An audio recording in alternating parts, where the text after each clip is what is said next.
I don't think I'm an influencer anymore. All of the influencer 101s have dried up. I keep entering these Superflex contests on Underdog Fantasy. 110, 112, 108. Maybe someone will toss me a bone, give me a 107. Is today the day I regain my influencer status? Or am I going to be back where I've always been, drafting Trey Lance instead? Oh, another Influencer 101 for the backward hats, bro. Rigged! Zach Ertz with no Tyler Algier bringback?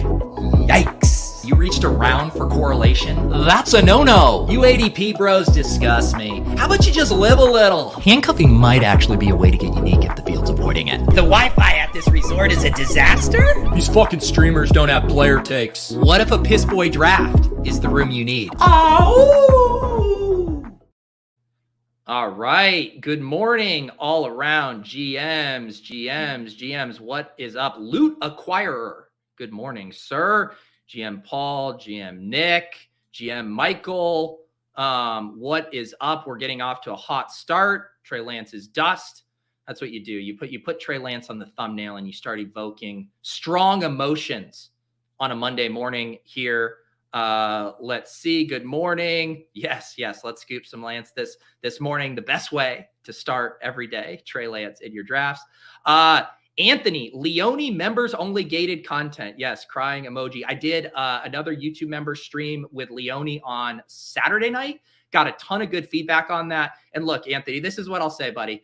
If you can't pay $5 for content you're really excited about, you could literally sign up, become a YouTube member. You could go binge the Liam one from a few weeks ago, the Leone one, and cancel. And you could get almost 4 hours of free content for $5. If you're not willing to do that, I can't help you out, brother. I can't help you out, but I appreciate all of you who are hanging out in the chat on Saturday night. Going to keep those rolling and have some other guests in mind. I was in the Discord asking you guys for some suggestions as well on guests you'd like to see for that format. Way more casual, way more laid back, talking about life, about love, about Leone's new office, about his stacking article. It was a very good time. Definitely recommend it. If you're a YouTube member, you can always check the playback on that. I do think we need to pour some coffee, though. I did do my obligatory Monday morning. You have the first cup of coffee, batch of coffee to, knock the rust off the weekend, to, give you the energy. I call it April juice. I got to get my April juice in the morning. But then I have to make the second pot of coffee for the streams because I know how much you ASMR freaks like the pour. So without further ado, everyone, please be quiet.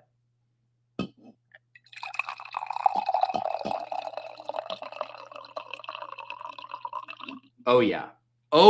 That's the nice pour. That's the good stuff. That is the good stuff. That's how we start our day. It's how we are going to find a way for me to not end up with a late draft slot in these Superflex contests. I wasn't doing a bit at the top of the show. I've only done live stream Superflex drafts. I haven't entered the slow draft streets. I'm still in slow draft hell in the big board. I think I still got like 40 ongoing drafts. And so I'm just keeping it to live drafts for Superflex. But every single draft has been a late draft slot. So I'm hoping to buck the trend. Maybe once I could get a Jalen Hurts, Patrick Mahomes, or Josh Allen share. But if not, it is what it is. We just have to play the hands that were dealt. Looks like the Superflex contest is now over 50% of the way full. So without further ado, let's hop in and see what we have in store for us here.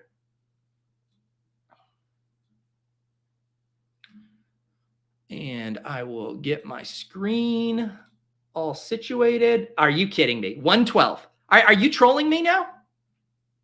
Is the Underdog randomizer trolling me now? In 2023, are the influencer slots 112s? My God, another 112. Here we go again. Same show. Let's do the same show for 4 straight weeks in a row. Oh my God.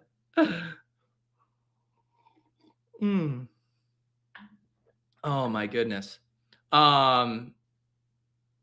You just want me to auto it. You guys don't want to hear me go on my rant about how you can't capitulate to big quarterback and try to beat the Jalen Hurts teams with fucking Deshaun Watson. Here we go again. Here we go. Maybe I'll mix it up and do something kind of funky. I saw a start from the back end the other day where someone did Tua and Tyreek. I guess I don't hate that quite as much. At least you're getting some stacking bonus there. Looks like we have a few of you in. 106, 1-4 in the overflow. Nick's doing 2 drafts at once. Trev got the 1-5. How lucky. How lucky. Michael, 111. 9 in the overflow. Hop aboard the questionable QB draft trade. That doesn't sound like a train on sure footing. It feels like a wobbly one where you might just end up in the ditch. I know, Willis, it's absolutely absurd. It's absolutely absurd. Yeah, this is a good point. If you are doing the Tua stacks, if you're trying to start with your first 3 picks and get Tyreek, Tua, and Waddle, that he might not fall all the way back to 312.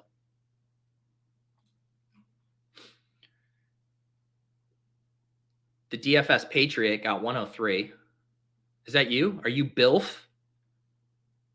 BILF? What does BILF stand for? I take that back. Do not answer that. Do not answer that. Oh, you're going to blame me? Omar says I stayed on the screen for a bit and I blew my load early in the pre-flow. This is on you guys. Look, we all have the cross to bear on these Monday mornings. I need to pour coffee without spilling. You guys need to optimally register for these contests.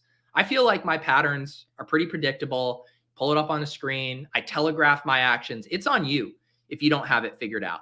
That is on you. Go ahead, B-Spurf. Take Trevor Lawrence. Go ahead, do it. Do it. I dare you. Take Trevor Lawrence. Do it.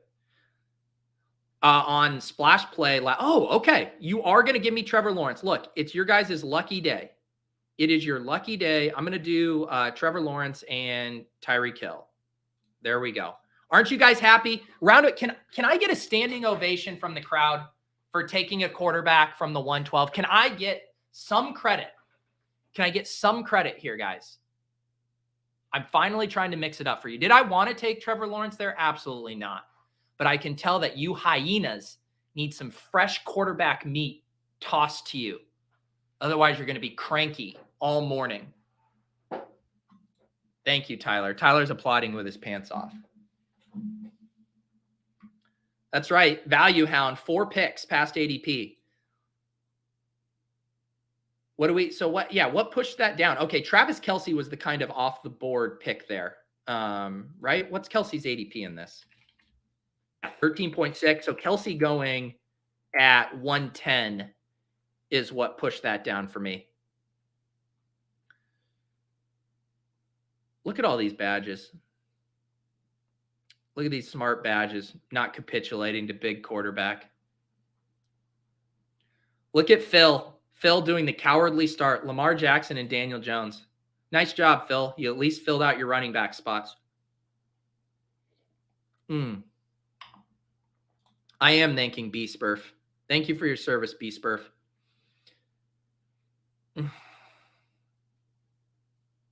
The DFS Patriot following up on his BILF name. It's a solid nickname given to me by my lady friends.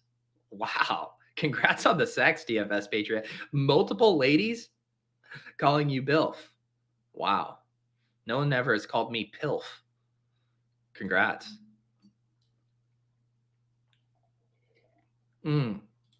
Wow, Paul, 7 minutes late, but about to start a 2.5-hour drive. Paul, hands at 10 and 2. I will do my best to service the audio listeners. That's what I do around here. Whether you are multitasking at work and only have the audio up, whether you are about to go on a road trip like Paul, whether you are listening via the In a Vacuum podcast feed where I post all of the audio, I do my best to remember the audio listeners, to service the audio listeners. Audio listeners through 2 picks. I have started Trevor Lawrence and Tyreek Hill. Cody says it feels like a rock and roll day. I don't know, man. I just faded running backs with my first 2 picks. Let's see. Top stat. Getting into some strategy here. Do you think you're dead in the water with 4 QBs in the first 5 to 6 rounds? Feels like you have an advantage, but wasted 2 picks. Yeah, I think that's would be an awful use of draft capital. That would be 2 of top 60 picks that literally cannot score in your starting lineup in the playoff weeks. That seems bad to me. I definitely don't mind if you want to do 3 right off the rip and then hold out. I think that makes plenty of sense. But once you're going to 4 and 5 or whatever, I think that unless you're punting it, I do think if you're going to do the 4 QBs late, 5 QBs late as like your last, if you get totally shut out and you're, in Brock Purdy territory like me. All right. Oh, we got a Cajun Dave Montgomery. No way, Aaron. No way. Aaron, are you at work right now? I just want, if whoever's listening, I just want you to know Aaron does great work. Aaron does terrific work. This guy just rolls up his sleeves. I'll tell you what, anything we throw at this guy Aaron just gets it done. I tell you what, he just gets your done. This guy, I'll tell you what, I think he should be on that Duck Dynasty. I think Aaron would be great on that Duck Dynasty. He drafts great teams. He can really do it all. He doesn't take elite Q quarterbacks when they're off the board. I love this guy, Aaron. There you go. How's my Cajun this morning? That was bright and early for a Cajun accent, but I appreciate it. I feel more equipped doing Cajun than Jamaican when one of you guys tried to get me canceled.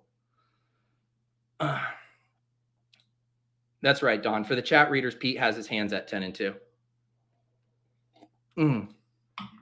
Wow, I'm getting the stamp of approval from Andrew Backett. Wow. If GA thinks it's good, GA, who is our king resident troll, who keeps me in line at all times, if he thinks that was good, wow. What is going on here? What is going on? What do we have going here? There's some quarterbacks. There are some quarterbacks here. All right. I want to get on a different construction. Let's just mess around and stack this up. We're just going to mess around and stack this up. Geno Smith to DK Metcalf. Dancing around ADP a little bit. We're going to go ahead and get a stack. So far, Trevor Lawrence and Tyreek, and then we did stack up Geno with DK Metcalf.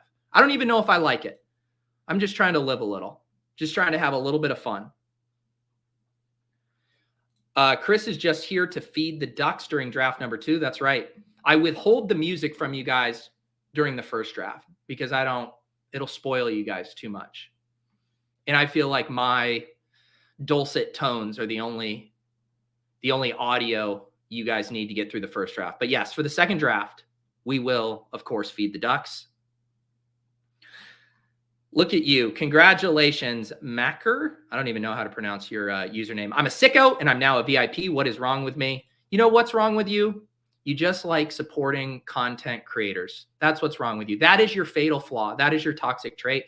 I appreciate you. You can unlock channels in the Discord. Like I said, I'm going to be rolling out another Best Ball one. If you're already a YouTube member, you'll have access to it because it's going to be like nested or whatever. But I do know right now it's a little confusing because we got the DFS ones, we got the club ones.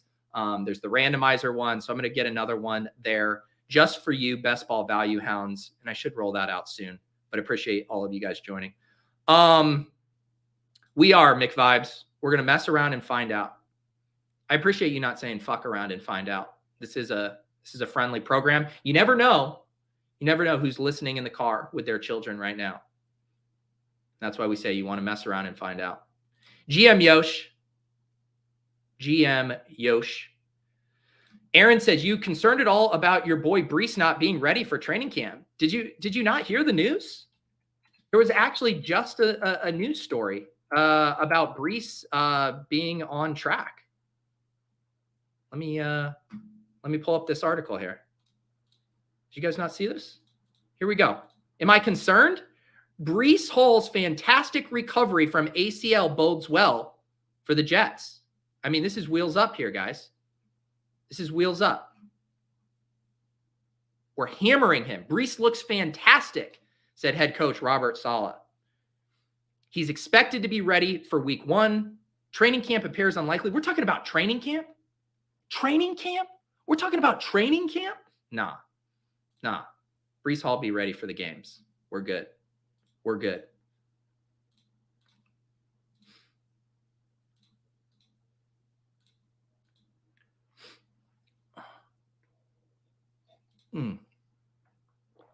Let's see here. So last time, I think it was on Splash Play on Friday, I ended up with a Trevor Lawrence team from the back end of round 1, and I just kept getting sniped on the Jags over and over. Calvin Ridley goes here. Calvin Ridley wasn't making it back. It is what it is. Love Stars, you're about 12 hours too late breaking this news, but it is true. Odell Beckham Jr. to the Ravens. His ADP is just stupid. Let's just do this right now. I mean, Odell Beckham's ADP, it was at 130 even when he didn't have a team. That is absurd. This is a guy coming off his second ACL injury, hasn't played since February of 2022. It's going to be like the Ravens' fourth option. Remember when we all drafted Julio Jones around pick 130 because we were so excited when he signed with the Bucs? Yeah, that worked out well. I'm full fading Odell Beckham Jr. Vault me. Go ahead, vault me. You guys can all have him. Breaking news. Wow. Derek Carr to the Saints. I wonder what this means for Jameis Winston. Holy cow. Deebo Samuel now sliding to pick 61. Looks like this is going to be a 0 RB build, huh? Huh? All right. This is what we're going to do. We're going to do Deebo and Jimmy. And then this is how you play it. This is how you play it as a guy who can't stop drafting Trey Lance. You take the other two, and then you force yourself into a Brock Purdy share later because you know that Trey Lance isn't going to make it back.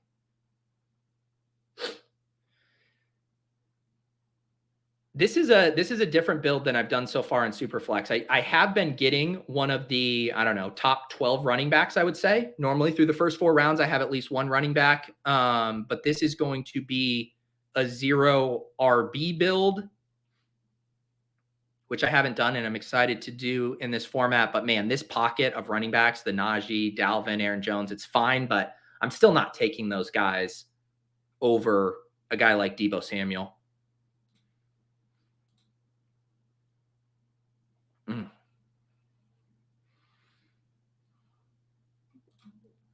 Lamar to OBJ week 17 could do it.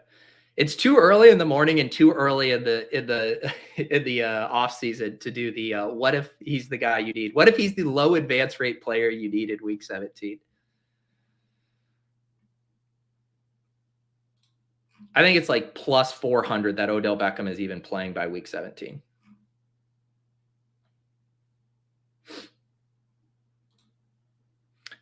Of course, Pete goes 0 RB after getting called out on Twitter for being a RB piggy. That's right. Yeah, I know. This is the thing about these drafts. I can't do anything in the private of my own home, in the private of my own slow drafts. Oh, what was I going to try to pull up? I was going to try to pull up Twitter. See what this guy said to me the other day. Just trying to mind my own business. What did he say? Oh, yeah. The great Farlano says, I'm in a big board draft on Underdog right now, and I don't want to live in a world where Peter has more RBs than wide receivers after 8 rounds. And what's so sick about this is he's not lying. He was correct. This is the one goddamn draft out of 150 where it was a wide receiver avalanche in a slow draft, and I was forced into scooping up more running backs than I wanted. And I can't even escape it. It's just, you just can't escape it. So yes, you're right. You're right. And then, I got Pat Thorman on me for holding up a slow draft. Just can't win with you people. Can't win.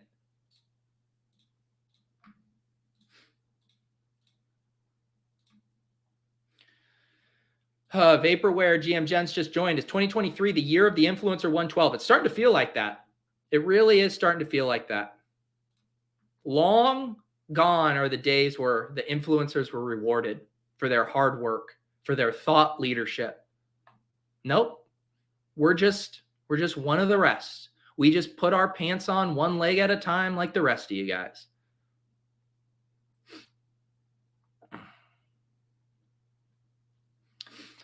God damn it. Willis now parroting back axioms that I myself has said.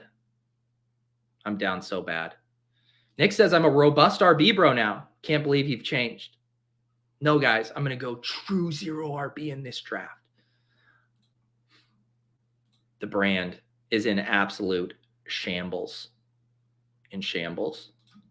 How many Superflex drafts are you guys all up to? I want to hear. I want to get, because I obviously have a little lingering big board max fatigue. So I'm taking it a little more cautious on the Superflex. But I'm curious, have you guys been blasting off? Are you guys going with a slow drip? How many entries are you guys at right now in the Superflex contest, which is, I believe, what did we say? 55% full? Yeah, almost 55%. My big thing this week is I need to get going on the dance, because the dance is at 45%. This is their NBA playoff best ball. So similar concept to the gauntlet for NFL, but for NBA. We're going to do a Waltz draft. Actually, why I'm here, a few things. Waltz draft, 250. We're going to do that on the club on Tuesday. I think we're going to battle with the Badge Bros. And then the Zamboni, my guy DJ, we did book it. We teased it. DJ and I are going to get together for a special best ball breakfast puck edition on Friday at 10 a.m. So that is coming. And oh no, now I'm trying to find my draft. There it is. Whew, that's scary. That's scary. But I'm at like 80 some dance drafts, and I want to keep blasting off. I don't know if I'm going to be able to max the draft or the dance. We'll see. There's DJ. JW, I'm going to circle back to your question. I need to see what I'm going to do at this pick. I don't love my selection of George Kittle when Goddard comes back all this far. Doesn't seem great. Does feel like I'm in a good pocket here, though, to pull the trigger on some running backs. Doesn't J.K. Dobbins have a higher ADP than Montgomery in the standard big board? That's an interesting wrinkle there. And same with Swift. I like these two. Let's go Dobbins and Swift. I don't like Dalvin. I don't like Montgomery. Pacheco and Akers are fine. Let's go Dobbins and Swift here.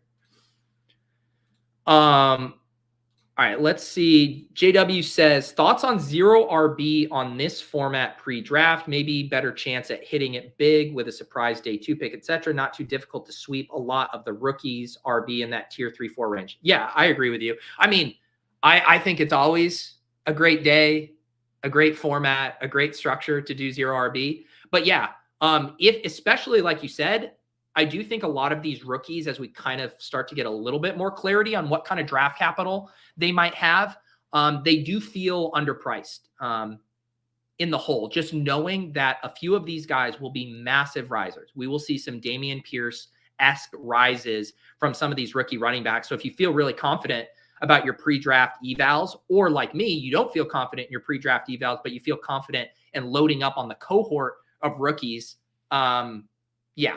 I think too, with the 20 rounds in general and the Superflex, that you can really build in a viable fashion almost any structure right now. And so like my calculus with this, knowing that I was going 0 RB, I wanted to get that elite tight end because I wanted to free up the potential to not have to do a 3 tight end build. So, with George Kittle, if I get another, decent mid-range tight end 2, I'll feel comfortable stopping at 2. And then I knew I was going to feel decent about my wide receivers and decent about my quarterbacks. And so from there, I just figure that gives me a path to building out a 0 RB team. And that's going to be the thing that's been in my head a lot lately, just in general with structure, not even Superflex, of this idea of what structures mesh well with each other. And that was actually a huge thing on Pat's winning Best Ball Mania 3 lineup, right? Where he specifically was looking at 2 early running back builds. Traditionally, if you're doing a 0 RB or an anchor, you're loading up on running backs in that round 10 to 14 range. That has been a very nice pocket historically for 0 RB targets and breakout running backs. But because he was going 2 early running backs, he wouldn't be needing to take 0 RB flyers in that range. And therefore, he was able to go with the quarterback during that same pocket. So basically sliding that away as, if you go 2 early quarterbacks, Well, now you're in a different range where Pat actually needed to be taking wide receivers to catch up on that. So I'm rambling a little bit, but this idea of which structures mesh well with each other once you kind of pull that lever, I think is really interesting and something that I want to explore more this offseason, because you have the structures, but then we're also going to have the ADP pockets, whether it's a historical pocket like the round 10 through 14 running backs, or if it's more a seasonal specific pocket. Like you could argue the third round running backs in the traditional big board feel like a unique pocket of running backs who all have bell cow upside, the Tony Pollards, the Ramondres, the ETNs. And same with kind of that round 7, round 8 pocket as well, where those are traditionally dead zone running backs that are now in a 0 RB pocket, the Pachecos, the Akers, the Swifts, the Dobbins. So that I think is what is most interesting to me from a strategic standpoint this summer, is how can we mesh up which structures vibe well together in addition to getting synergy with the specific pockets of value.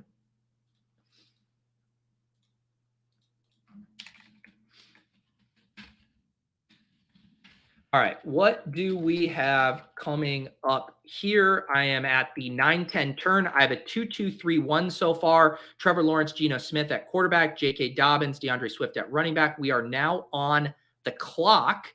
This seems like another good range here for a quarterback and a running back. Mac Jones, despite what Bill Belichick is saying, I feel pretty good about his chances to be a starter. I think I can grab him and then be done at quarterback with a 3-quarterback build. And then the question is, which of these running backs do I want to take? I like all 3 of these names right here: Rachaad White, Tyler Algier, and the rookie Zach Charbonnet. I like White. Algier feels most at risk to have a bomb go off in his backfield in the NFL draft. I think Charbonnet is going to be a riser. So I'm just going to grab him, continuing to get some of my shares now in case he becomes a 5th round, 6th round pick after the NFL draft. I'm going to get some now here at pick 109. So we had Mac Jones and Charbonnet. And now I would say my structure here is pretty wide open as far as flexibility on what I can do going forward. I'm catching up on the chat. Were you able to get some Rom God shares in the Albatross? So here's the thing. I was auto drafting Albatross contest. I think I have like 3 or 4 that got through. And I didn't even go look at them yet. I'm bad at sweating, guys. I'm specifically bad at sweating sports I don't know anything about, but I did get a few teams through. The dance may not fill.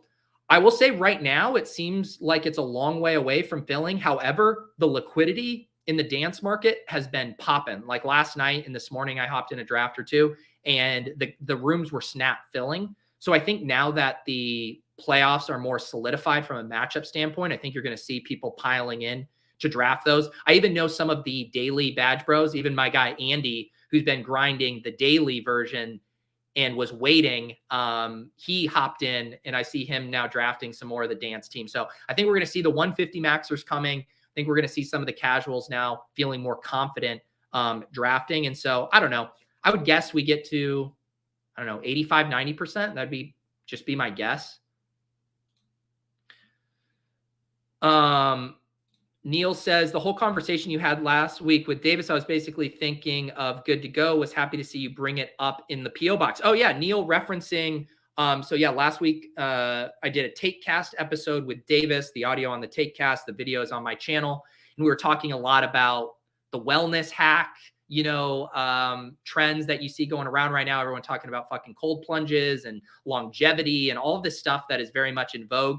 And then I wrote about it in the PO box newsletter as well, and kind of my takeaway on where I actually think the benefits are from some of these wellness hacks. And it's maybe a bit counterintuitive than the literal benefits that some of these things are selling. But I appreciate that, Neil. That is a free newsletter that I drop in your inbox every Friday morning. I basically just write about whatever is on my mind. A couple weeks ago, that was about content creation. A few weeks before, that was about hot best ball winter. And then on Friday, writing about wellness trends. So have gotten good feedback on that newsletter. The link's down below, the PO box. You can sign up for that for free. Would love to have you. Yeah, Tops. I was trying to do some research for NHL. I'll have to wait for the Ultimate Pete breakdown to get it in. Yeah, so I'm excited to have DJ. That'll be Friday at 10 a.m. We'll be drafting a Zamboni. And maybe one thing that the Badge Bros did for me when I did my my baseball maiden voyage and I knew nothing is they gave me a cheat sheet explainer of like, what's the equivalent of 0 RB in dinger drafts? You know, what's the equivalent of a wide receiver avalanche in dinger drafts? DJ, if you're watching this, maybe you can get me a little cheat sheet of hockey for football dummies is what we could call it. And that could help be my guide through understanding the hockey landscape. Ashball accidentally entered a dance draft yesterday. I know sometimes the way they rotate the carousel of contests on the homepage, you can if you're just blindly clicking away, you can sometimes end up in contests that you didn't intend to end up in. Okay, what are we going to do here? This feels like another running back pick for sure. And maybe I just bite the bullet and stack up Mac Jones with Juju. It feels so gross. Hang on, I also need to make sense. Let's see. Yeah, we can do the Juju thing. Which of these running backs do we want? Jamal Williams, I just can't. I think he's fine. Like, there probably isn't much difference between the A.J. Dillons and the Brian Robinsons. But for some reason, I still feel like I'm paying 2022 prices, or I'm paying 2022 production prices for Jamal Williams. And I keep selecting A.J. Dillon instead. So we'll just stay on my bullshit. But I did just take Juju Smith-Poopster, which feels so gross. But I'm a slave to stacking. All right, DJ's going to get in the lab today. DJ, let's get a Google Doc going. I can send you the one that the Badge Bros made for me for the dinger. I know people appreciated that. Nick says, really enjoyed your take. I have a lot of thoughts on the wellness hacks and people like Huberman and Galpin, but really great to see your very measured take. Yeah, I know, Nick, and I've seen your comments too, and I know you have some strong words about those guys.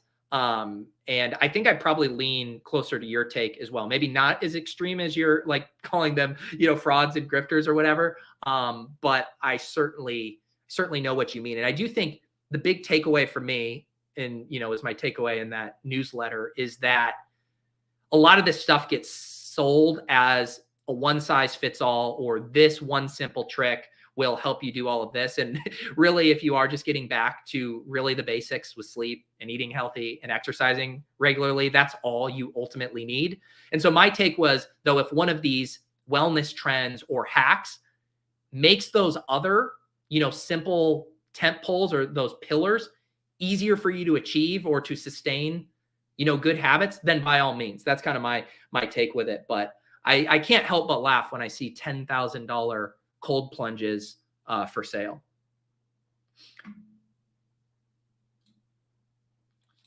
Let's see here.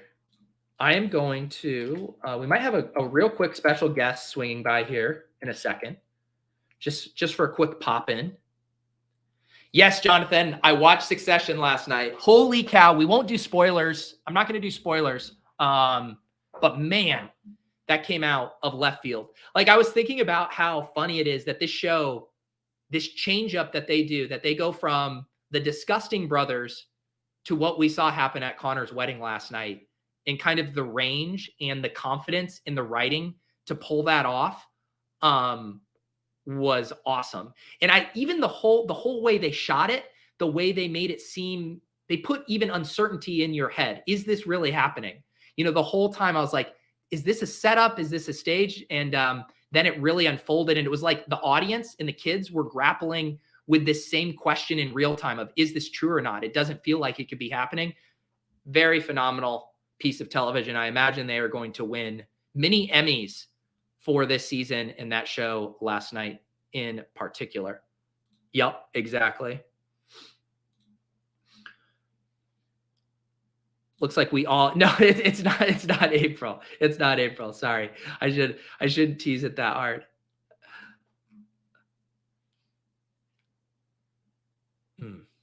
All right. What do we have cooking here? I was trying to keep, there is one guy I'm hoping falls to me here, and we'll see if it happens. Try not to jinx it. Trying not to jinx it. Yeah, win succession recap pods. Well, here's the thing too. Like normally I watch with Lauren, but she was exhausted last night. We had a long day of Easter and keeping April entertained, and so I watched it without her. So I'm very, very conscious of spoilers too. And like normally I'm like the spoiler thing is overblown, right? It's like come on, just relax. It's not that big of a deal. But with that specific thing last night, you don't want to go in knowing what happened. So I will give everyone ample time to catch up on Succession before I go about spoiling it. All right. Brian Robinson's still on the board here. Both Washington running back. God damn, that's the pick, B-Spurf. Every time I try to do a Jacksonville stack, you had to take Zay Jones. You had to take Zay Jones. Come on, dude. This guy gives me Trevor Lawrence, but then takes Zay Jones. God damn it.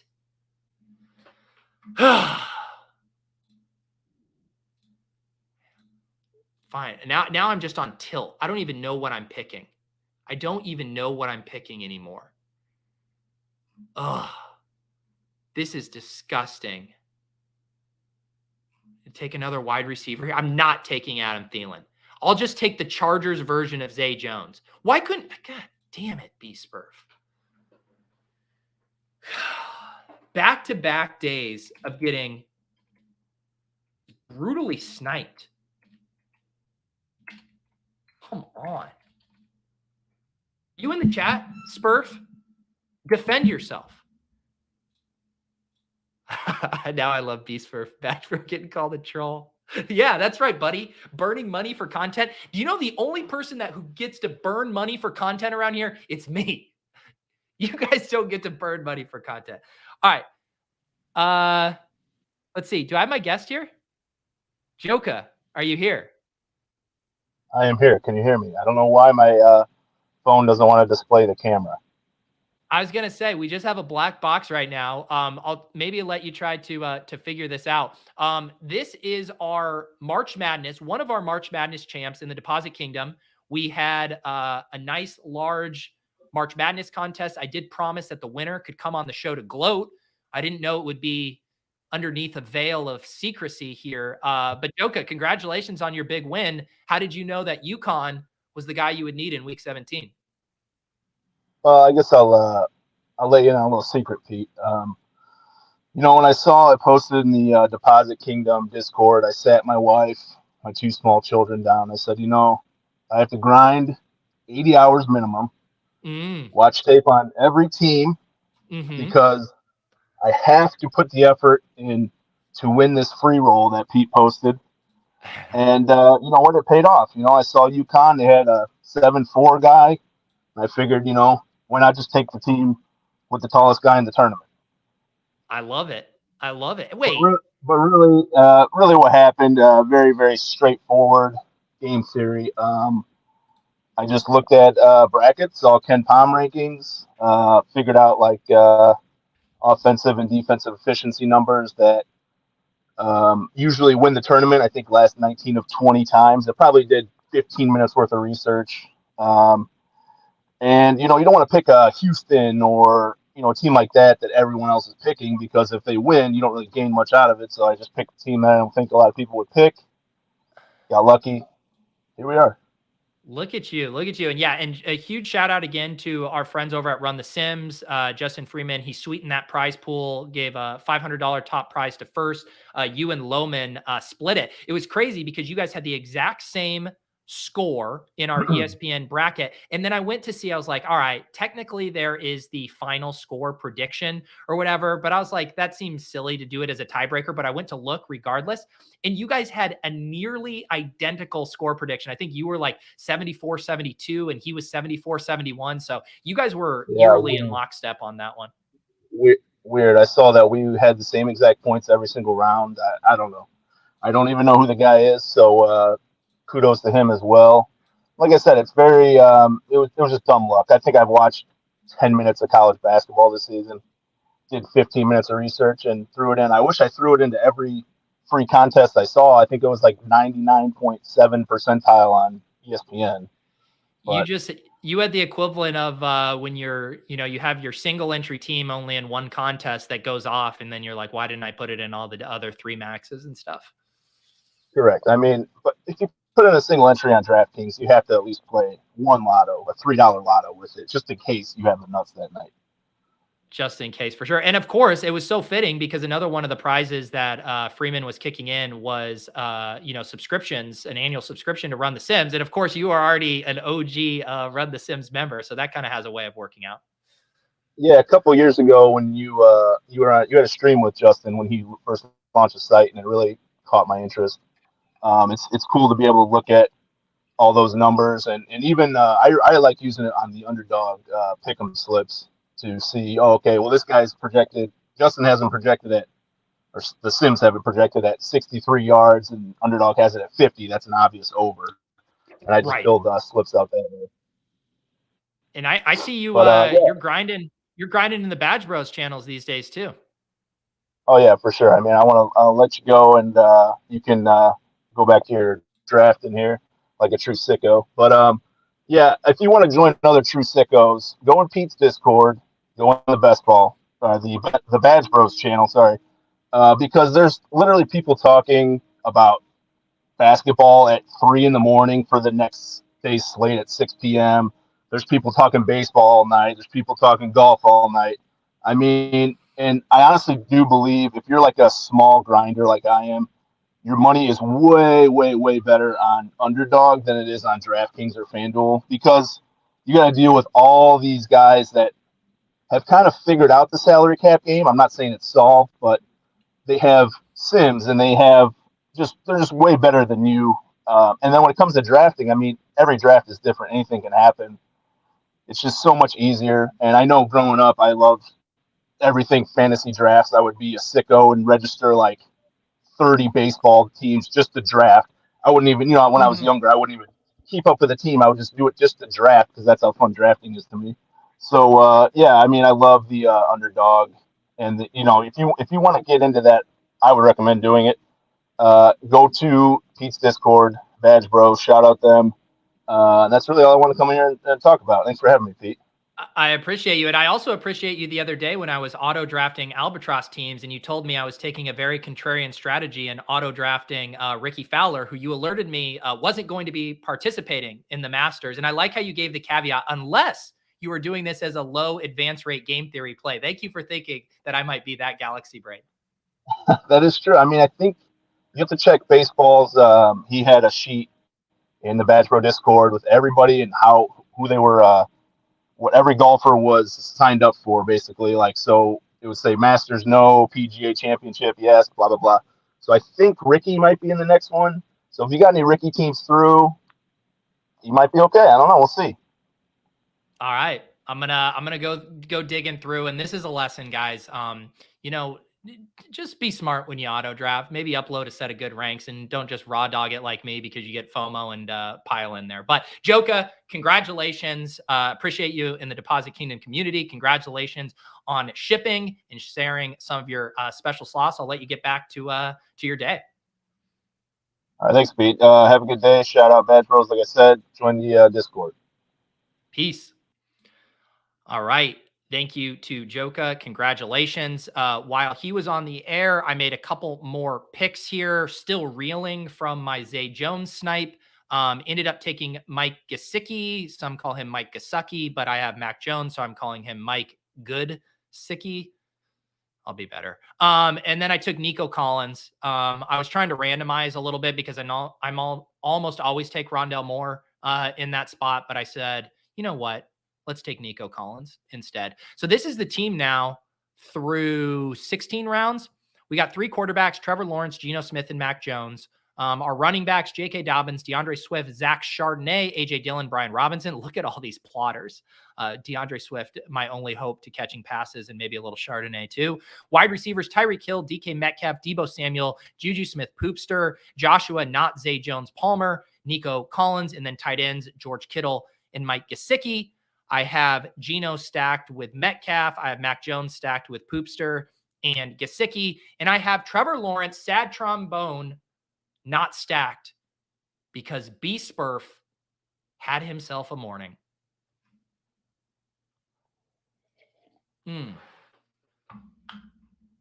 Thank you, Nick. This is the kind of cope I need right now. Nick says Houston plays Jags a lot in week 17. Nice correlation. That's right. Maybe 20th round Jamal Swagnew. I'm telling you, I've read the data. I've seen Leone's data. I need to be stacking all three of my quarterbacks. I guess we might have to take Jamal Swagnew. AJ, pardon the tardiness. Heard the Ducks were still hungry. The Ducks are frothing. They are ready. They are ready to be fed. They're nipping at my heels.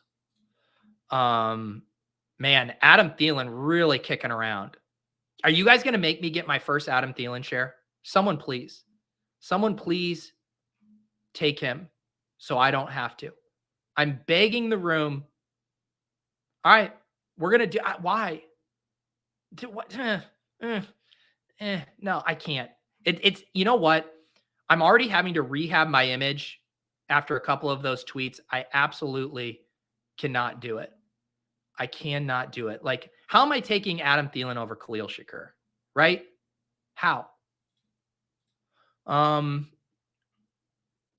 do like Michael Carter here a good bit. Let's do Michael Carter. All right, 3672. We add Michael Carter and Khalil Shakur. We have two more picks. I think structurally, definitely another running back. Probably one more running back, one more wide receiver. So we get to a 3782. Feels about right. Willis knew. I thought about it. I really did. I'm trying to grow. I'm trying to improve. I'm trying to work on myself. But there's a limit to that. And that limit is selecting the wide receiver 8 on the Carolina Panthers.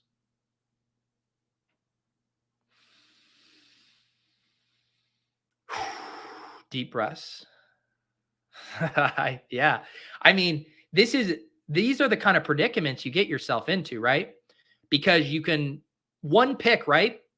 I can regain a value hound card if I take him, but I also destroy the brand of taking a dusty old veteran wide receiver. And I know I might have a contact high from talking with Leone on Saturday, but not that much of a contact high. I'll say this. If I had Stroud, I would have taken him. Does that make everyone feel better? No. Spurf in the chat. Zay Jones is the one-off I needed on this team. Brian, I'm going to say this as politely as possible. Fuck you, dude. Fuck you. God damn. The one-off, Zay Jones one-offs in this economy. Come on.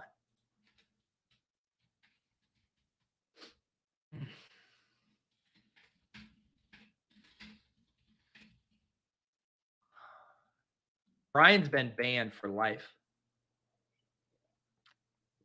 It's just so ridiculous, dude. Like, you passing on Trevor Lawrence because theoretically you're a little down on the Jags. So you're down on Trevor Lawrence. You didn't want to value hound Trevor Lawrence at pick 111. And yet you're completely fine taking the fifth string target, the fifth target on the pecking order in the Jags as a one-off. What's wrong with you, dude? Seek help. Find God.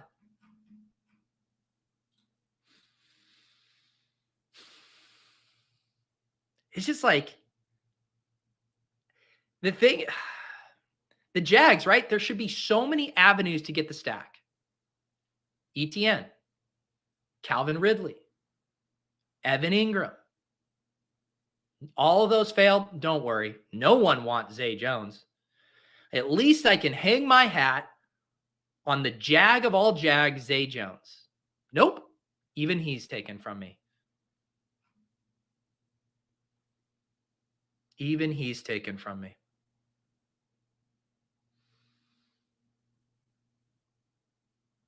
I'm glad you guys are all having fun. Matt is cackling. Matt is absolutely cackling in the chat right now. I wish. This is all just fun for you guys. This is my life. This is my life. Wow, I didn't even mention Christian Kirk. Holy cow. How did I forget Christian Kirk? Where did Christian Kirk go? Did I even have a chance at Christian Kirk coming back to me?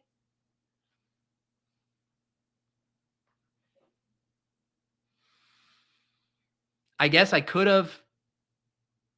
I guess I would have had to take Christian Kirk at like pick 61. That feels a little rich. All right. One more running back, one more wide receiver. God knows I'm not taking. You know what? I'm not doing this. We're going to do JaMychal Hasty. You know what? Screw you. This is what we're doing. You can come for my Jags. You can come for Calvin Ridley. You can come for Travis Etienne. You can come for Christian Kirk. You can come for Evan Ingram. You can come for Zay Jones, but you will never take my JaMychal Hasty and my Jamal Swagnew away from me. There, I win. I get my Jags. I get my Jags. Thank you, ladies and gentlemen. I managed to do it. I managed to do it. Yeah, B-Spurf, enjoy your Mingo. Enjoy your Jonathan Mingo. Wasn't Josh Norris pumping up Mingo? Is B-Spurf actually Josh Norris? Is this a burner taking Zay Jones and Mingo?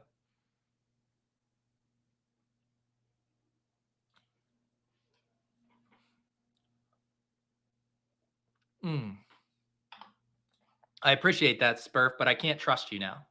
Brian says, if I'm in the next draft, I promise no sniping. I don't trust you. That's exactly what someone who fully intends to snipe me would say.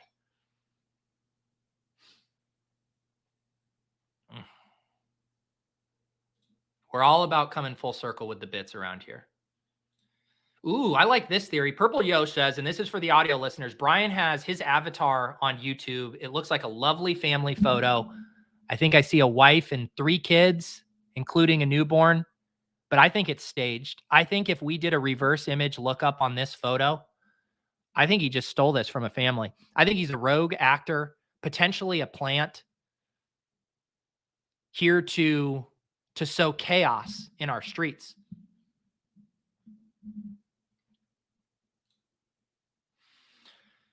Did I advance an albatross? Yes, I advanced a few.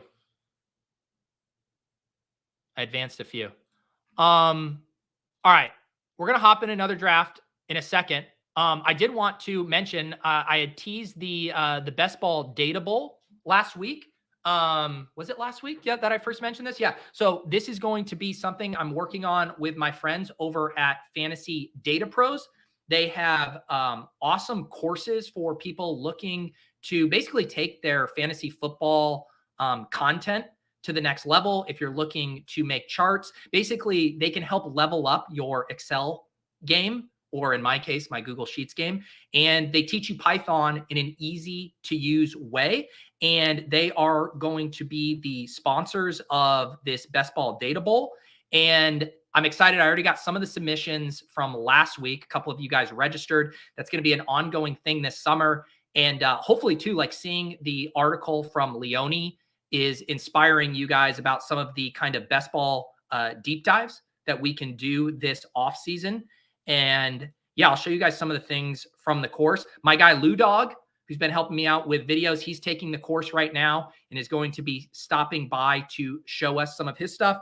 And let me actually show some of the examples of stuff you can do with this course here. They have courses for different sports. I assume most of you guys would be interested in the football course. You can also get a 20% off the course with promo code Pete. The link is down below. That will get you that 20% off. And, you know, some of the kind of stuff you can do, the scatter plots. This is an expected touchdowns versus actual touchdowns. We got the heat maps, you know, the correlation stuff. We got some pie charts, bar graphs, a decision tree stuff here. So all kinds of stuff. If you have ideas or concepts in your head, this course from Fantasy Data Pros, Learn Python with Fantasy Football, can help take you to the next level. You can learn things like data munging, a word that I didn't know what that means until right now. But if you guys have questions, feel free to hit me up. And I think this can also be a thing that will give you a legit shot to win the Best Ball Data Bowl as well. So I will, I'm going to have a special show on this probably in the next week or two to continue to flesh this out. And yeah, excited to be working with these guys. I know so many people in the Deposit Kingdom are extremely sharp. I see all of your guys' work with Google Sheets, with charts, and all of the great content you guys make around fantasy. And I thought this would be, dare I say, a perfect fit for Underdog. So stoked for Fantasy Data Pros and their course and the Best Ball Data Bowl. All right, let's hop in another draft. Let's feed some ducks. Let's do it. Let's do it. Not the dance. Almost entered a dance on accident. They make us scroll all the way to the back for this. All right. Good luck to all of you trying to avoid the overflow. This did snap fill, of course, because you guys are sick. Yeah. So Deposit Kingdom Discord, I am going to create a channel in the Deposit Kingdom Discord for the Best Ball Data Bowl and FDP. And they also have their own Discord. So if you're taking the course, those guys, Ben and co behind the course, will be able to help you out. There's a community of people who are taking the course and you can bat ideas around. And I will include that link as well. All right. The 1-5. The 1-5. So I'm guaranteed at least Justin Fields or Joe Burrow. That seems fun. Nick says, that's awesome. I'm doing a class on Udemy for machine learning SQL Tableau, but it doesn't come intuitively to me, and applying it to football sounds much more sticky. Yeah, I think that I remember a long time ago when I did a podcast on Fantasyland, and I believe, what was the topic? I forget what the topic was, but I talked to a professor at MIT, and she had been doing some freelance consulting data work for FanDuel. I think they were basically just trying to get like an understanding of some of their fantasy football data sets and basically outsourced it. And I remember saying to her in the interview, like, what do you say to people when they say, why are you spending all this time working on fantasy football? Shouldn't you be trying to find a cure for cancer or solve cold fusion whatsoever? And what she said to me always stuck with me, and this kind of piggybacks off of what Nick said, is you never know. You should always be willing to learn new skills by whatever means necessary, because you never know what other things you can apply that to.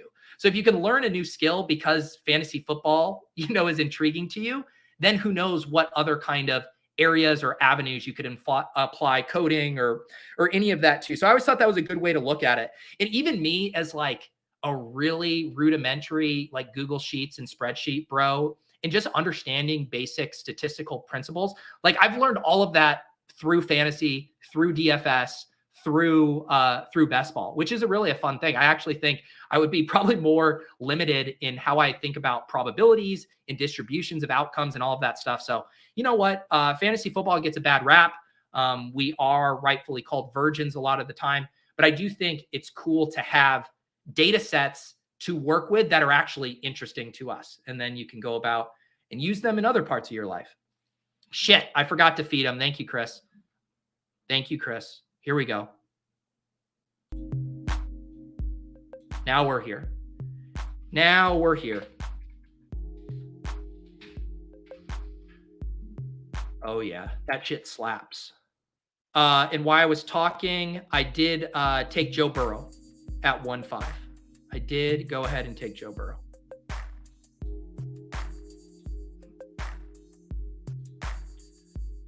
Chris, didn't you play poker? Statistics big in that too. Yes, I played a ton of poker, although the game of poker has evolved so much since I was super in the weeds on it. Like I was reading Super System and stuff in high school, but even the math behind poker now has like evolved at such a fast rate because of the solvers and the GTO elements that I honestly feel like I've learned more about that stuff via DFS. Whereas I do think if you've been studying poker hardcore the past 5 years, the amount and wealth of information out there in the courses is just so far beyond what was in the paperback books I was renting from the library in 2003. What names do we have in here? Did B Spurf end up in this draft? Doesn't look like it. Thank God. Thank God. Okay. All right. Yeah, I'm taking. Yeah, I'm taking JT. We'll do JT. JT at pick 20. I'll sign up for that. Joe Burrow, JT start. Need to look at a few ADPs here.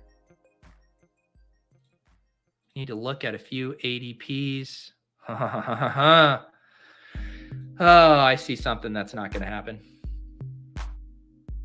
Nick says, watching Doug Polk's videos are interesting, but when he gets deep into the math, it completely loses me. That's so funny because right now I feel like his videos are just deep into the gossip in the beefs right now. But yeah, I mean, the stuff with like the poker solvers these days, it's crazy how much that game has progressed. I'll recommend another podcast if you like listening. Is you guys know Sammy Reed? Let me see here. I want to see what I want to do. All right, let's do Garrett Wilson. Sammy Reed, who you guys know, sometimes guest on the Swolecast, of course, from the Gillcast. He started up a poker podcast, and God damn, I feel awful now. I'm blanking on the name of it. I'll dig that up. But he just talks through his hands, and he has a really good blend of talking the numbers and the math, as well as making it really entertaining and kind of stringing you along and making you feel like you're in the hand and kind of playing out the decisions you come across. I highly recommend that. I still am a sucker for poker content. The drama, the actual hand play and strategy of it all, I still very much enjoy. Now I'm just going to look it up. I can't leave Sammy hanging here with this Sammy Reed Poker podcast. Read 'em and Weep. Read 'em and Weep. That's Sammy's podcast. I'll drop the link here in the chat. But they're just like 15, 20-minute episodes. He's been playing in a higher stakes private game, so you get some crazy hands there. And definitely enjoy listening to him talk that through. Highly recommend Read 'em and Weep from Sammy Reed. All right, anything else interesting going on in this draft right now? It does look like everyone has a quarterback, at least one quarterback through 3 rounds. We see Jay Green from the 12 hole going to Deshaun Watson, Dak Prescott, Russell Wilson. I don't like it. Sorry, Jay Green. I don't like it. I don't mind the wounded geese start, Lamar, and then double tapping Reek, Amon-Ra. Flip-flop life got the Lawrence Tua Waddle, which is a nice consolation prize there. One hole started 3 QBs. Yep, Nate's, Josh Allen, Aaron Rodgers, Daniel Jones. How many QBs have I been taking in Superflex? If I get one early, I'm almost always stopping at 3, and then you've seen me with some of my punt quarterback builds, 4. I don't think I've done a 5 build yet, though I think it's viable if you just fully punted it. But yeah, between 3 or 4 is what I've been doing. Batch. Yes, I was praying, guys. I was sweating this so hard secretly. I didn't want to let you in on the sweat, but I saw T. Higgins had an ADP of 44. I knew I was picking at 44. I didn't want to reach on Higgins when I took Garrett Wilson. This is what I get. This is comeuppance. This is a gift from the karma gods to complete a stack seamlessly after getting brutally and egregiously sniped on Zay Jones in the last draft. Thank you. Thank you.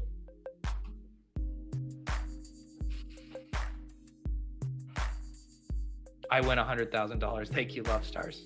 Thank you.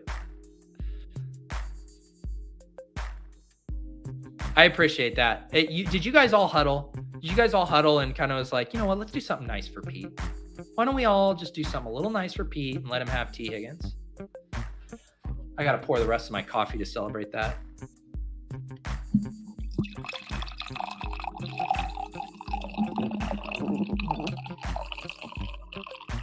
You guys want to hear something crazy? Let's hear something crazy. Let me pull up my calendar to confirm this. So today is the 10th. The 17th the 24th, the 8th. I believe 3 weeks from today, we will be drafting a Best Ball Mania team on this show. That's wild. That is wild. Man, Kyler or Bryce Young. I do like this pocket for quarterbacks. Let's do Bryce. I've been taking a little bit of both those guys. Definitely don't mind either of them. Certainly could grab Anthony Richardson as well. I have a ton of Anthony Richardson, though, and he does go off the board right away. But yeah, 3 weeks from today. That's wild. Absolutely wild. And then everyone who says we're sick for drafting teams in February, in March, in April, then we're going to be the normies. All the normies are going to come in, and we got to welcome them with open arms. They're going to do crazy shit in our drafts. They're going to be illogical. They're going to pull a B-spurf and snipe us. But we need to welcome them to our best ball community when they all come flooding in mid-May. I do not have inside info on the tournament structure. I believe someone linked to me in the Discord. I think Hayden was on 4for4 show. They were teasing that the payout structures were going to be a little bit different this year. I do expect we will see a smoothed out payout structure for the regular season top prizes. So it was like last year they had the top 500 leaderboard, but it was only first place in the regular season got the $1 million. I would imagine that we see more payouts to first place. Ultimately, I hope that the structure is relatively similar other than the payouts. Like the structure of the contest itself, I really enjoy. I think we could just smooth around those payout structures a bit to the regular season and the playoffs. But yeah, I hope it doesn't get too big. I thought a 470-person final was about perfect. You know, you want to be able to show up to the finals and still have a realistic sweat. I feel like when it's over 1,000 or at 1,000, like the DraftKings one was, it's just like you're just in another lotto. I want to be able to have a good sweat if you make it to the finals. God damn it, Trey Lance. Let's do Christian Watson.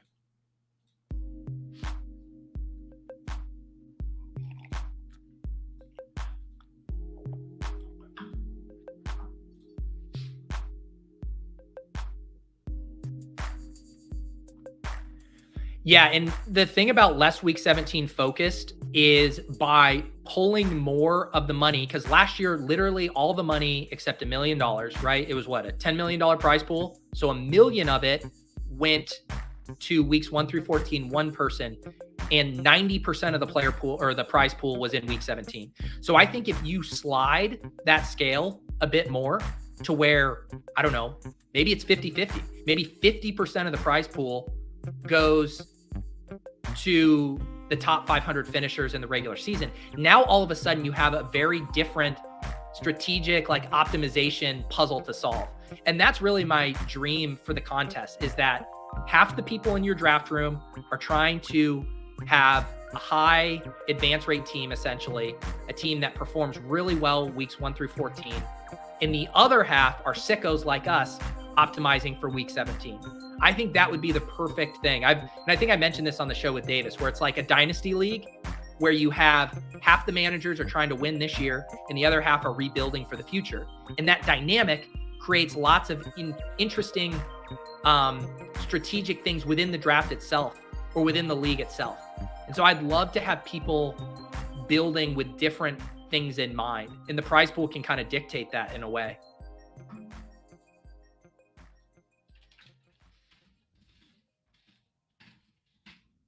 All right, I am back on the clock here. Oh, now Christian Kirk is available for me. Now Christian Kirk. Let's do Jahmyr Gibbs. Jonathan Taylor, Jahmyr Gibbs. So through 7 rounds, Joe Burrow and Bryce Young are our quarterbacks. Our running backs, Jonathan Taylor and Jahmyr Gibbs. Our wide receivers, Garrett Wilson, T. Higgins, Christian Watson. This looking like it will be a punt tight end build for me. Don't mind that. We'll probably be getting a dusty third quarterback at some point here.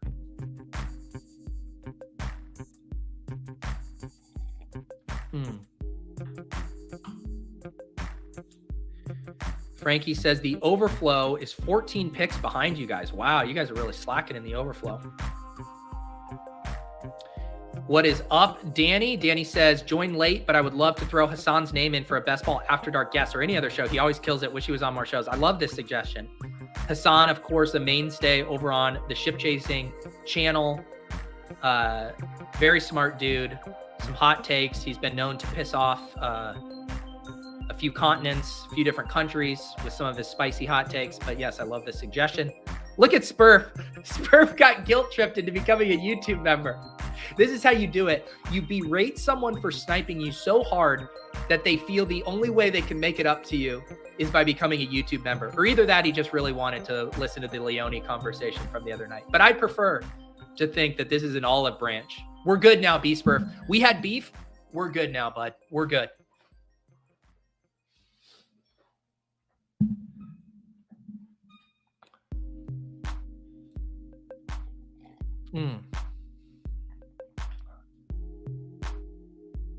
So the Goose has, what is this? Yeah, 3 quarterbacks went Derek Carr, Matthew Stafford, and Brock Purdy. Did get the wish casting Brock Purdy, George Kittle stack. Stafford with Cooper Kupp. And Derek Carr is unstacked so far. Don't mind that. Man, I'm cutting it close. I kind of have to go to the bathroom, but I've been trying to, ever since my disaster, what was that, like a month ago, when I had to have 2 bathroom breaks during Best Ball breakfast? I was down so bad. Just down so bad. And now I've really recovered the past couple of weeks. 0 bathroom breaks during the show. I'm going to cut it a little close this one. And I'm just trying to decide how stubborn I want to be, or if I just want to wave the white flag, blast the ducks for you guys, and go to the bathroom. It's really hard to know. Let me see. What's the quarterback on this side of the board looking like? Nate's probably done. The Long definitely wants to add something to Mahomes. Dr. One Professor is probably done.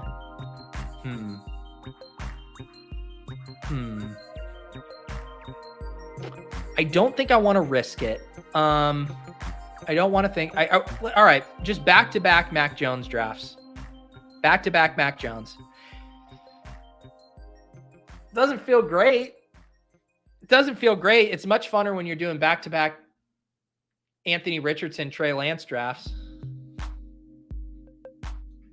But I do think Mac Jones is the end of a tier there as far as guys that I feel pretty confident are going to start 17 games. And maybe people disagree with that. Maybe they're buying the Bill Belichick slander. The Bailey Zappi heads are out there. Maybe they do something crazy and trade up and draft someone. I don't know. But I still think Mac Jones is decent. He's also just a nice guy to backdoor stack. There's generally lots of options for that. And now I don't have to worry about getting squeezed because the Long's long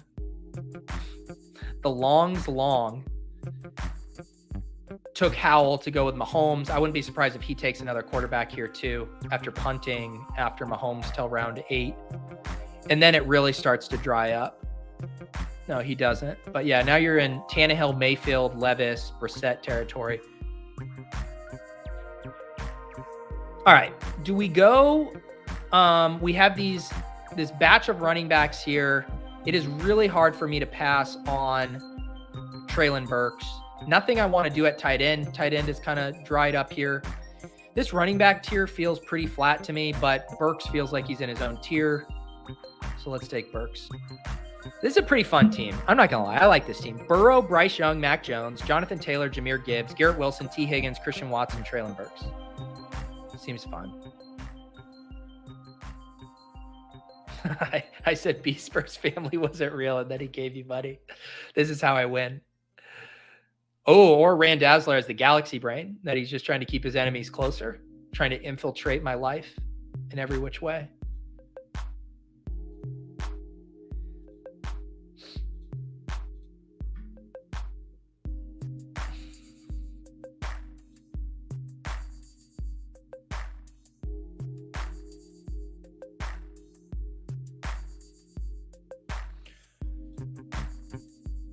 Wow. We still have 11 more. You know what? I'm just gonna have to wave the white flag. I'm gonna have to wave the white flag and go to the bathroom. Here's what you're gonna do though. I'm gonna give you some rock and roll music. Everyone stand pat. I'm gonna be back. Here's a little rock and roll for a brief intermission.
All right, we're back.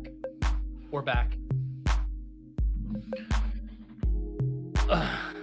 Oh, McVibes was trying to screw me. You guys organized well on not sniping me on T. Higgins, but you couldn't organize catching me with my pants down on the clock. I didn't queue anyone up.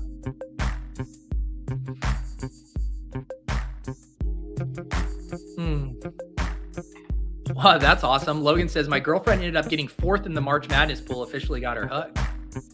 There you go. That's what I was talking to Leone on Saturday, and he was saying his kid Micah got obsessed building out his bracket. Damn it. Javonte would have been fun at pick 115. All right, I'm going to keep taking. Now I kind of wish I would have took Howell because I love Jahan Dotson in this spot. I've been trying to boost my Jahan Dotson exposure a bit. Why do you guys think, where do you guys think the disparity comes from in some of these ADPs? Wasn't Brandon Cooks going behind Jahan Dotson in the first big board, but his ADP is ahead of Jahan Dotson in this one? Some of those little quirks are interesting.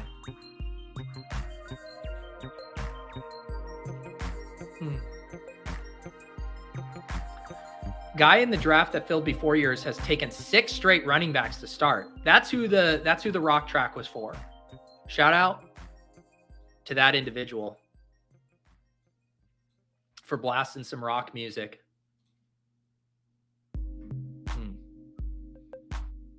My guy Lou helping me make some new overlays for the channel. Check this out.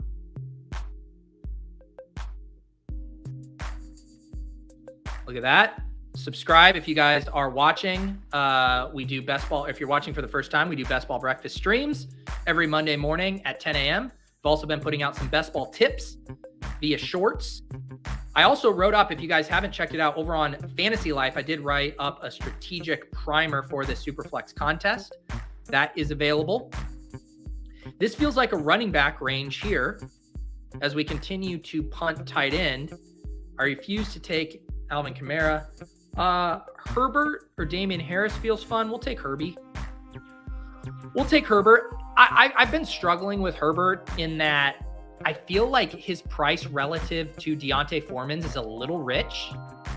I think just cost adjusted, and it feels crazy to say, as you know, Khalil Herbert used to be a 0 RB poster child, but it does seem like his ADP and Foreman should be a little closer. That said, I still really like him a lot and don't want to fully fade. This is my problem though, Kyle. Kyle says all of us sickos are here every week. I know you guys are in the chat, but there are new people who watch this who aren't hanging out at 10 a.m., 11 a.m.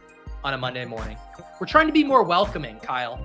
I've been told that it's a tangled web over here. People, they're like, what's going on? You do this show here. There's a million channels in the Deposit Kingdom. What's going on? So I'm trying my best, trying to be welcoming, Kyle, to all of the new people who might be stumbling upon the channel for the first time.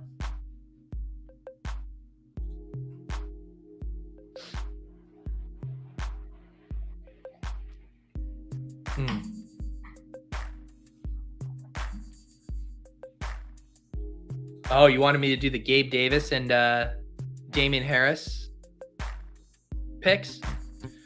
This is how I corner the market on every single Buffalo Bills touchdown. Randstan feels welcome. Is this your first time, Randstan? Welcome. Welcome. You heard Jokah saying it, but I do highly recommend, if you guys want to talk best ball, talk daily contests on Underdog, hop in the Deposit Kingdom channel or Discord. There's threads for each sport under the Badge Bros umbrella. We got an NFL best ball channel. I'm going to be creating the best ball breakfast channel soon. It's on my to-do list. Maybe I'll get that done this week. So any of you guys that are YouTube members will have access to that.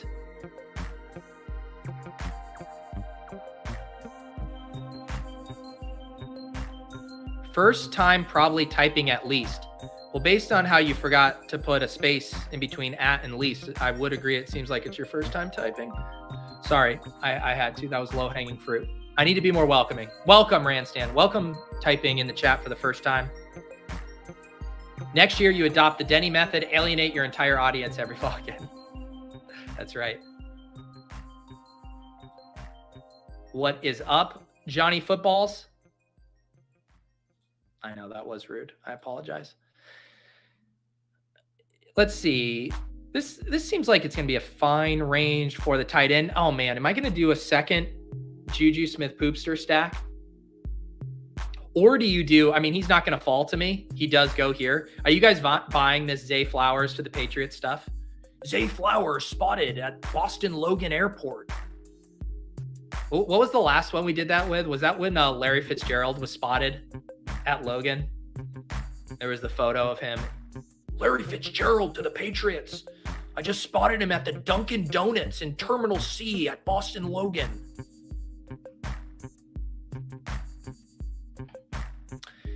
Did I toss my hat in any Masters events? I made a few Millie Maker teams on DraftKings. I blasted off about like 25 auto draft teams in the Albatross on Underdog. But that was about it. Seemed like it was like a wild Masters as far as the weather, the trees falling over, the live golfers, Brooks blowing the lead. Seemed like a good time. Seemed like a good time for everyone. I was going to consider taking Dawson Knox, but if you're going to give me a stack at ADP, I guess I got to take Poopster. Man, what a boring morning. Back-to-back drafts where you guys watch me take Mac Jones and Juju Smith-Poopster. Jeez. Talk about the opposite of ratings gold.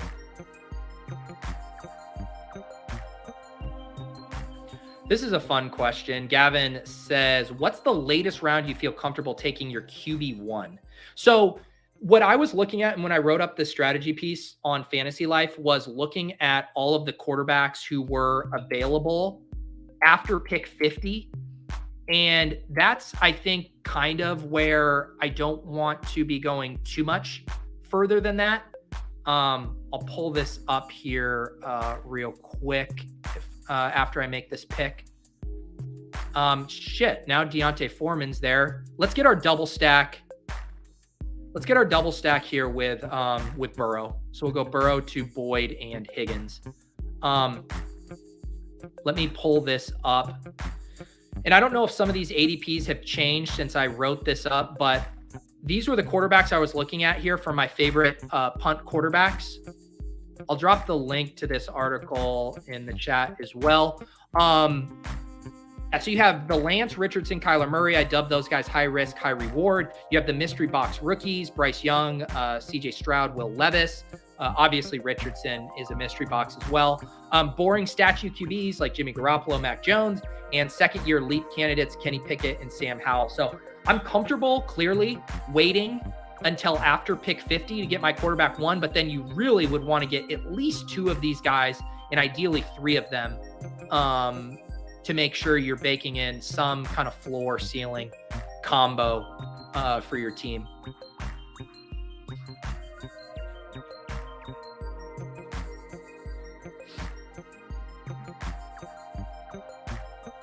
Kyle pushing his Iasovis clip. I've seen a little more steam on him in the NFL draft streets. He feels like a Patriots pick. Could they pull the Tyquan Thornton with Iasovis? Yosh wants to know, what is Goff's ADP in it? It's pretty rich, 29.2. 29.2 for Goff. And he went at pick 30 here. And then you can see this tier that I mentioned all after pick 50. Jordan Love, Bryce Young, Richardson, Stroud, Stafford, Pickett, Kyler, Garoppolo, Lance, Purdy, Ritter, Mac Jones, Howell. So if you punt it, basically rounds 5 through 8, I think you want to walk away with 3 quarterbacks if you punt it. So if you're at the back end of the round like I've been, you could kind of double tap at this turn at the 60, 61, and then grab another guy at pick 85 or so, at either 84 or 85. Is probably as far as I'd want to push it. Ooh, this is a good question. I didn't even notice. Did anyone catch on the last draft where Odell Beckham went? Odell Beckham, he was drafted here. Okay. There he is. So he went at pick 134, and he did go to the Lamar Jackson team, which I do think, like, I find this ADP too rich. I find it too rich. But if you are going to do it, I think you should be stacking it with Lamar. But man, like Odell Beckham, I mean, we just bagged on Zay Jones, but I don't prefer Odell to Zay and Tyler Boyd and Darnell Mooney. I don't know. I think it's just being very, very optimistic for a guy coming off his second ACL tear. Even with the Rams, when he was healthy, he averaged 38 yards per game. And we've just done this redux thing with these aging veterans who are name brands, but don't have anything in the tank. We did it with Des Bryant. We did it with Julio Jones. I don't know. I don't get it. I do like Jawan Johnson, and I should probably grab tight end here. I don't like this running back section. Let's grab Jawan.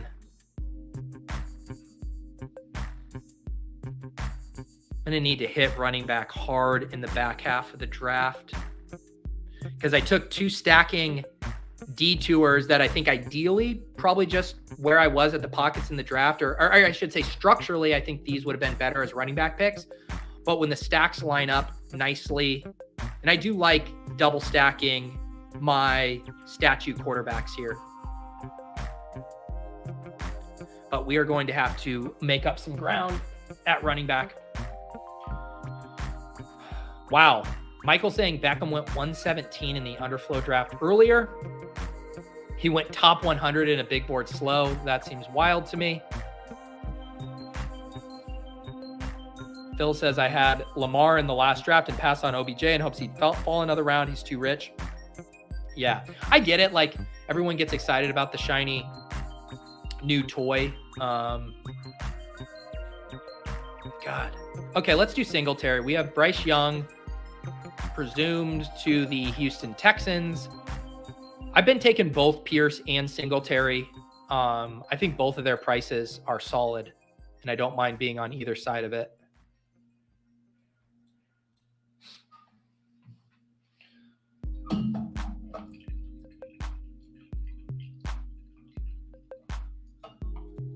Anyone else have any? Oh, I didn't even realize I got sniped on Irv Smith.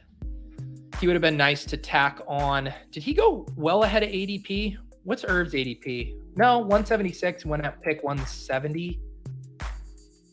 Guess that's fine.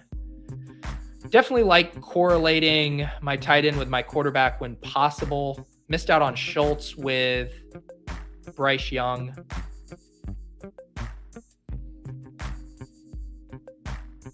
You guys are taking your sweet ass time in this draft. This is why I knew I needed to go take the bathroom break, because I knew you guys were going to take your sweet ass time.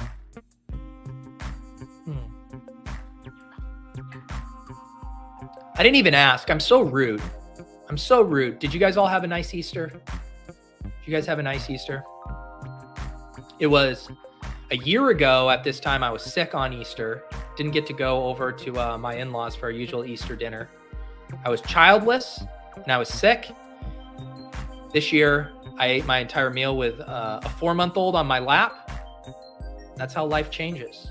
You don't get to devote. I will say the hack, though, is when I don't have a child in my lap when I'm eating, I tend to eat way more because I'm just readily available. Just keep throwing it down.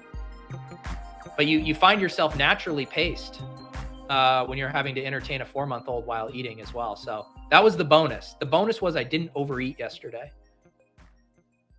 Oh no. Yeah, see, Nick, you're in the same boat I was last year. It was okay. I'm sick and haven't left bed all weekend. I'm sorry to hear that. That is no fun whatsoever. Hopefully you're at least binging some good TVs. Phil had barbecue with the fam. I had barbecue on Saturday. Delicious. Aaron ate an edible and went to Air. Solid day. That sounds nice. Tyler fresh made salsas and carnitas. Was a dope time with friends and family. Man, now I messed up because I'm asking you guys about food, and now I'm really starting to get hungry here. No, Dobie brought my 10th month-old to emergency with croup. Fun stuff. I used to get croup a ton when I was a kid. That is not a fun thing. I was actually telling this story the other day because some of our neighbors, their kids, one of them had croup. When I was a kid, I was getting it so often that the pediatrician told my parents that the cold air would be helpful. So like at night, my parents would bundle me up and take me outside so I could get the cold air and help the croup. And my one of my neighbors who we didn't know thought my parents were like abusing me and had to call child services because they said they keep taking this child out in the middle of the night. So my parents had to get a doctor's note, a literal doctor's note to say the doctor is advising that we get some cold exposure here for our child who has croup. So there's my croup story, Dobby, but I'm very sorry to hear that. It's basically like a bronchitis thing. It makes you like have this really horrible cough that you can't seem to shake, like a very deep-throated cough. Not fun. There you go. The recommendation still holds up. Yeah, that's really sad too with the little kids too, man. April hasn't gotten sick yet, and I know it's going to break my heart when it happens. Oh, wow. Batch had to snipe my Gesicki. Really? Really? All right. I think I'm going to end up with a 3 tight end build, and I want to keep loading up. Do you know the running back I've been trying to get a little bit more of is Tank Bigsby lately? This is like the point in the pre-draft contest where I'm kind of trying to like balance it out. Like, Pat got me hyped on Izzy Abandakanda, and so I started loading up on him. Then I was looking at my exposures, and I was like, I'm kind of light on Tank Bigsby. So I've been trying to mix him in a little bit more. But I would have taken Gesicki there again. But Batch 9 had other intentions. We have an update on the 6RB, bro. Now at 1830. Bold strategy, Cotton.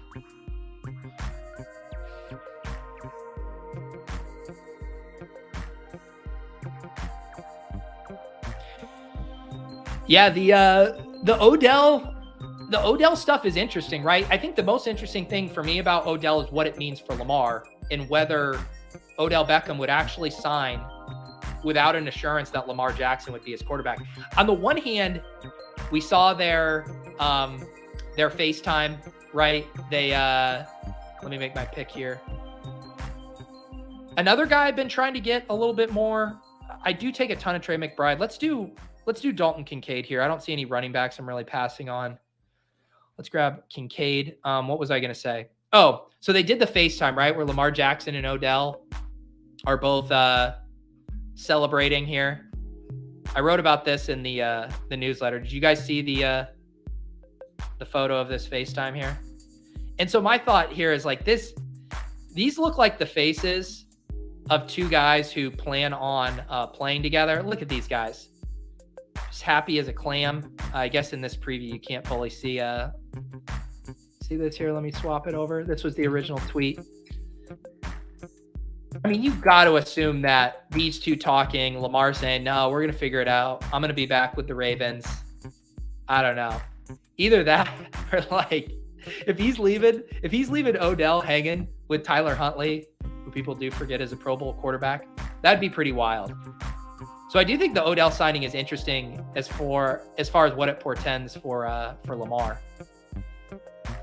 But the flip side of that take is, hey, the Ravens just gave Odell $15 million to play this year when probably no team should be giving him that much money.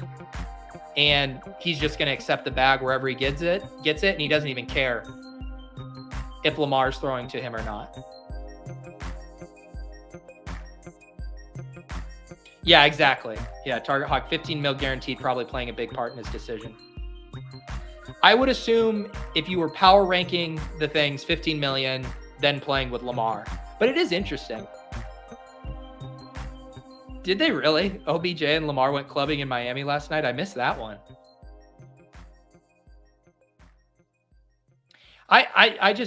It makes no sense to me. We're going to get a healthy Rashad Bateman back. I think Isaiah Likely, cost adjusted, it's not even close. I like Isaiah Likely more than Odell.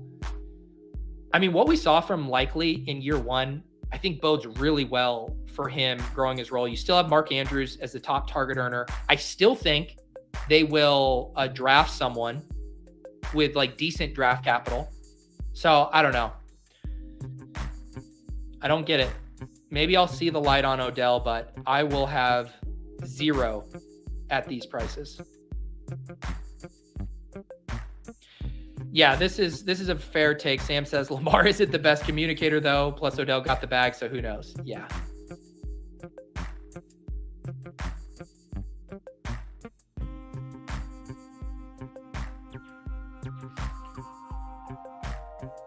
All right, what are we looking at here? We are in round 18. We're at a 3-5-7-2 build. So Joe Burrow, Bryce Young, Mac Jones are running backs. We still need to load up on Jonathan Taylor, Jahmyr Gibbs, Khalil Herbert, Devin Singletary, and Tank Bigsby. Wide receivers pretty solid. Garrett Wilson, stacked T. Higgins, Christian Watson, Traylon Burks, Jahan Dotson, stacked Juju Smith-Schuster, stacked Tyler Boyd. Our tight ends, Jawan Johnson, Dalton Kincaid. I think I'd like to get to a 3 tight end build with this one. I think I could probably be done at wide receiver and get to 2 more running backs. So I think we're looking at running backs and tight ends from here on out. This is where we're in a pretty gross. How about this? How about a little galaxy brain? Cincinnati plays Cleveland week 17. Jerome Ford is the bring back you need. Boom. Boom. I feel like I need some legit fireworks to live up to after my explosive finish in the first draft. If you are tuning in late and you didn't get to see me just absolutely smash 2 Jags to close out my first Superflex draft, and if you've made it this far, you're not playing on Underdog Fantasy, you can get up to a $100 deposit match with promo code Pete. Check out my new overlay. Ooh. Oh yeah.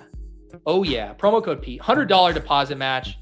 These Superflex tournaments are $10. Put $100 in. You do 10 Superflex drafts. You get 10 Superflex drafts for free with that $100 deposit match if you would so choose. Or you can join me in the dance. After this, I need to see how many dance lineups I'm at right now. I need to see how many I'm going to be able to get through before it closes. All right, I missed out on Gesicki on this one, so maybe we just bite the bullet and take Hunter Henry on this one. Just do Hunter Henry. So we got the Burrow double stack. We got the Mac Jones double stack.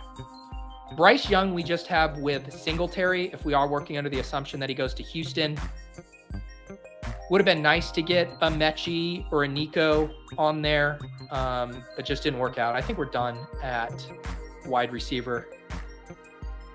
We'll get one more running back here.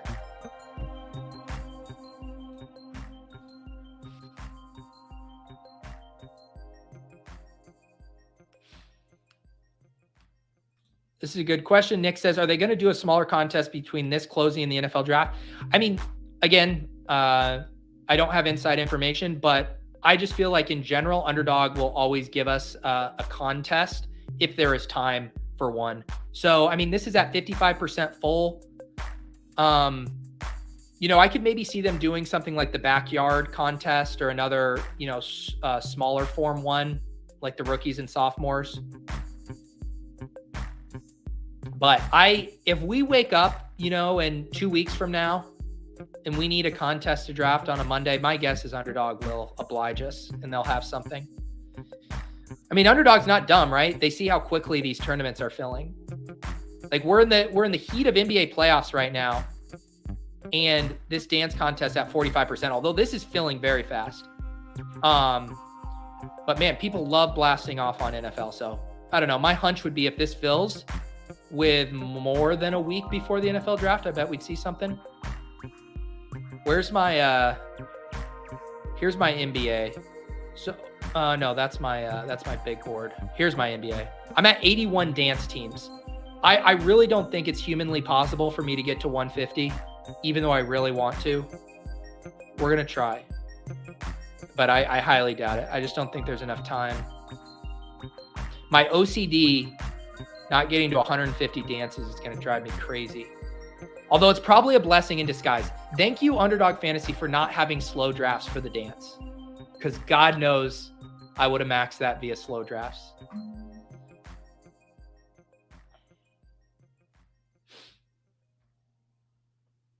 All right, one final pick. You know what? I'm feeling generous today. The audience, you, the viewers, the audio listeners, you get to choose who am I going to select for my last running back. I will list off some of the names at the top of the queue, and whichever one gets the most votes, I will select. Gus Edwards, Joshua Kelly, Ronald Jones, roll the clips, Amir White, Evan Hull, Pierre Strong, Kyron Williams, Juice Vaughn, Hassan Haskins, Boston Scott, Kenny McIntosh, Trey Sermon, Chase Edmonds, Jordan Mason. I'm going to stop once we get to the Travion Williams of the world. Who do we like? Who's my last running back? Rojo, Deuce, Rojo, Sermon, Pierre Strong. Oh, no. I think Rojo's running away with this. Deuce, I thought, had a chance. Rojo. All right, fine. I think the Rojo Slappies won. Here it is, final team. Joe Burrow, Bryce Young, Mac Jones, Jonathan Taylor, Jahmyr Gibbs, Khalil Herbert, Devin Singletary, Tank Bigsby, Jerome Ford, Ronald Jones, Garrett Wilson, T. Higgins, Christian Watson, Traylon Burks, Jahan Dotson, Juju Smith-Schuster, Tyler Boyd, Juwan Johnson, Dalton Kincaid, Hunter Henry, my guy Chipsy trying to get me to do a dance draft. Don't tempt me with a good time. I will say tomorrow on the club, we are going to draft a Waltz team. And I believe we're going to battle the Badge Bros for this. I need to sync up with everyone, but the thought is the club versus the Badge Bros in the Waltz, $250 entry. Small field contest, though. Going to be a max of 216 entrants.